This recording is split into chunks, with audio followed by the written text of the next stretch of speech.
प्रत्येक माणसाच्या जीवनाची एक स्टोरी असते. काहींची लाईफ स्टोरी खूप रंगीन असते, तर काहींची अत्यंत दर्दभरी. पण प्रत्येकाची लाईफ स्टोरी समोर येतेच असं नाही. कुंभमेळ्यात सहभागी झालेल्या साधूंची देखील काही ना काही स्टोरी नक्कीच आहे. पण काहींना आपला भूतकाळ कोणासमोर उघड करणं योग्य वाटत नाही. त्यामुळे त्याविषयी सर्वसामान्य व्यक्ती अनभिज्ञ असतो. सध्या सोशल मीडियावर एका बाबांची खूप चर्चा होत आहे, ज्यांना IIT वाले बाबा म्हणून ओळखलं जाते.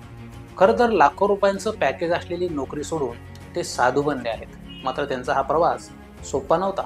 पण कोण आहेत हे बाबा आणि रगड पगार असलेली नोकरी सोडून साधू होण्याचा निर्णय त्यांनी का घेतला, तेच आपण या व्हिडिओमधून जाणून घेणार आहोत. नमस्कार, मी गजानन पौल आणि तुम्ही पाहताय ऋत मराठी.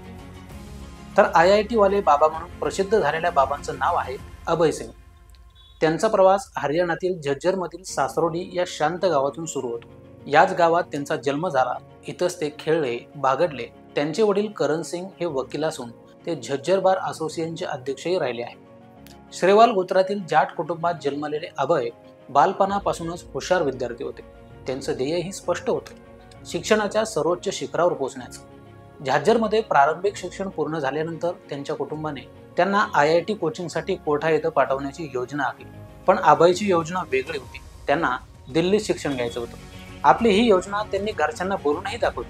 पण त्यांची तळमळ पाहून कुटुंबियांनी देखील त्यांच्या इच्छेचा आदर केला. कोचिंग पूर्ण केल्यानंतर अभय यांनी IIT परीक्षा दिली आणि IIT बॉम्बेमध्ये प्रवेश मिळवला, जिथं त्यांनी एरोस्पेस अभियांत्रिकीमध्ये BTech केलं. यानंतर त्यांनी डिझायनिंगमध्ये पदव्युत्तर पदवी पूर्ण केली. अभयची धाकटी बहीण कॅनडामध्ये राहते. त्यामुळे त्यांचं शिक्षण पूर्ण झाल्यानंतर त्यांच्या कुटुंबाने त्यांच्या चांगल्या भविष्यासाठी कॅनडाला पाठवलं. कॅनडातील एका विमान निर्मिती कंपनीत त्यांना 3 लाख रुपये पगारही मिळत होता. मात्र जेव्हा कॅनडामध्ये लॉकडाऊन लागू करण्यात आलं, तेव्हा अभय तिथेच अडकले. अभय नेहमीच अध्यात्माकडे झुकलेला होता. लॉकडाऊनच्या एकाकीपणामुळे त्याला त्याच्या जीवनावर खोलवर विचार करण्यास प्रवृत्त केलं, असं त्याचे कुटुंबीय सांगतात. लॉकडाऊन उठल्यानंतर ते भारतात परतले. अभयने ध्यानाचा सराव सुरू केला, पण त्यांना अनपेक्षितपणे फोटोग्राफीची आवड निर्माण झाली. याशिवाय प्रवासाची आवड असल्याने त्यांनी केरळ, उज्जैन, हरिद्वार या ठिकाणांना भेटी दिल्या.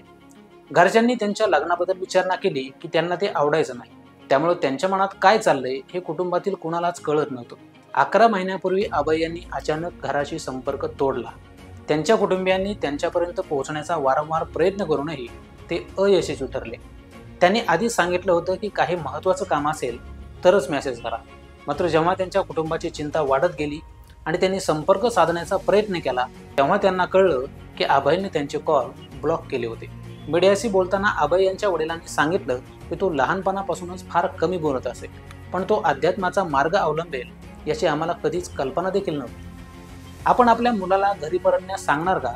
यावर ते म्हणाले की मी नक्कीच विचारेन, परंतु यामुळं त्याचं नुकसान होईल. त्यानं स्वतःसाठी घेतलेला निर्णय त्याच्यासाठी योग्य आहे. मला कोणताही दबाव टाकायचा नाही. त्याला त्याच्या हेतूंची खात्री आहे. मात्र एकुलता एक मुलगा अचानक संन्यासी झाल्याने आई खुश नाहीये. या प्रकरणी मीडियाने अभय सिंग यांच्याशी चर्चा केली असता त्यांनी सांगितलं की मी जे करू इच्छितो ते घरच्यांना आवडत नाही. घरच्यांना माझ्या लग्नाबद्दलच्या बोलण्यात मला काहीच रस नव्हता. मला नेहमीच घर सोडायचं होतं. म्हणूनच मी IIT मुंबईत शिकलो. एका मीडिया चॅनलशी आपल्या खाजगी जीवनाबद्दल बोलताना अभय सिंग म्हणाले की माझीही एक गर्लफ्रेंड होती. आम्ही सुमारे 4 वर्षे एकत्र राहिलो, परंतु हे प्रकरण लग्नापर्यंत पोहोचलं नाही. आईवडिलांमधील भांडणं पाहून मला लग्न करायचं नव्हतं, कारण आयुष्यात सगळे भांडत असतात. म्हणून विचार केला काय करावं. एकटं राहणं आणि आनंदी असणं चांगलं आहे. मला असं वाटायचं की मला असंच लढायचं असेल तर एकटं राहणं चांगलं आहे. आता अध्यात्माचा आनंद घेत असल्याचं त्यांनी सांगितलं की मला विज्ञानातून अध्यात्म समजत आहे. सर्वच काही शिव आहे, सत्य शिव आहे आणि शिव सुंदर आहे. तर या IIT वाल्या बाबांची ही स्टोरी तुम्हाला कशी वाटली ते कमेंट करून जरूर सांगा. आणि असेच माहितीपूर्ण व्हिडिओज पाहण्यासाठी ऋत मराठी न्यूजला सबस्क्राईब करा.